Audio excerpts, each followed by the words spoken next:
Você que acompanha o site Sou de Palmas e está vendo aí os bastidores da política pegando fogo aqui no Tocantins, nós estamos nesse momento com o deputado Júnior Gel, que vai falar sobre o que está acontecendo nesse processo político. Sabemos que o governador Mauro Carles foi afastado devido a um problema que envolve a questão no Plano Saúde e, para isso, o deputado Júnior Gel impetrou aí um pedido de impeachment. Ele vai falar, então, como funciona e aquietar essa situação. Tudo bem, deputado? Tudo bem, Raul? O pedido de impeachment foi protocolado na casa. Na realidade, há um mês atrás eu cheguei a protocolar um pedido de CPI, mas necessitava de 8 assinaturas, não consegui as 8 assinaturas. De lá para cá, nós já tivemos, soltos pela imprensa, informações sobre o que levou ao afastamento do governador Mauro Carles pelo STJ, e essas informações embasam de forma mais contundente o que levaria ao pedido de impeachment que foi protocolado. Agora, uma vez protocolado, cabe ao presidente da Assembleia aceitar ou não o pedido de impeachment. Se uma vez aceita, vai ser criada uma comissão especial com membros indicados pelos blocos existentes na Assembleia para que possamos analisar passo a passo os trâmites, o ritmo necessário para posterior votação, se favorável ou contrário à cassação do então governador Mauro Carles. Entendi. Esse processo do impeachment, como é que funciona aqui a questão desse trâmite que você acabou de colocar?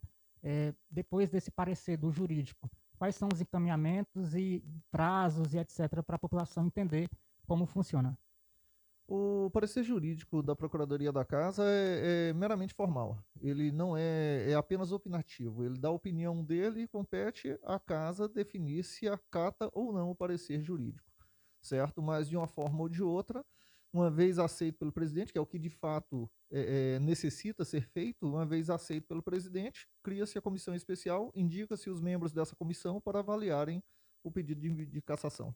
E qual a avaliação do senhor hoje? Os deputados eles estão assim cientes que há essa viabilidade jurídica e há um entendimento que, de fato, as provas que tem ali, a materialidade que tem, inclusive com a operação, ele, sim, ele vai ser passado por esse processo aqui de impeachment e vai ser deferido isso aqui na casa? Se for de entendimento do presidente, porque necessita passar por ele para aceitar, ou então ele pode simplesmente segurar e sentar em cima. Mas se ele aceitar, eu acredito que o clamor da sociedade é exatamente também dos seus representantes, que tende a levar a todo o estudo necessário e no final dessa comissão a ser criada, se for entendimento de todos, eu acredito que tem tudo para isso ocorrer, certo? A cassação deve ocorrer, se for de entendimento de todos.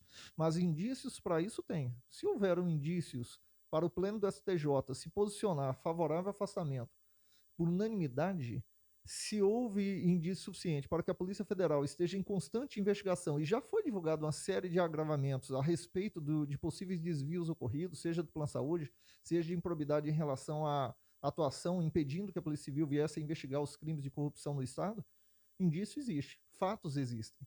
Agora, cabe à Assembleia Legislativa fazer o seu papel. Entendi. Uma questão é que o governo do Tocantins, sempre, os governos do Tocantins sempre passaram por esse problema, nos últimos 10 anos, sempre teve problemas jurídicos, etc. Qual a sua avaliação em relação a esse governo Carles em detrimento dos demais? Esse foi pior em relação a tudo isso que está sendo exposto aí, esses indícios que estão acontecendo? Olha, eu diria que não posso nem analisar pior ou melhor, porque eu não fiz esse comparativo a fundo em relação a governos anteriores. Mas com certeza é um prejuízo grande ao Estado, essa instabilidade política, e é por isso que eu solicito à população que investigue a vida pregressa dos candidatos para poder votar. Não adianta você votar por interesse particular em troca de algum benefício, de uma promessa de emprego, em troca de uma conta de água, luz, telefone. Não é dessa forma que se vota, porque quando se vota dessa forma, gera toda essa instabilidade que nós temos hoje. Nós precisamos estudar a vida pregressa dos candidatos e escolher aquele que acreditarmos ser o melhor ou a melhor opção. Não é em cima de promessas, mas em cima do histórico do que o candidato tem.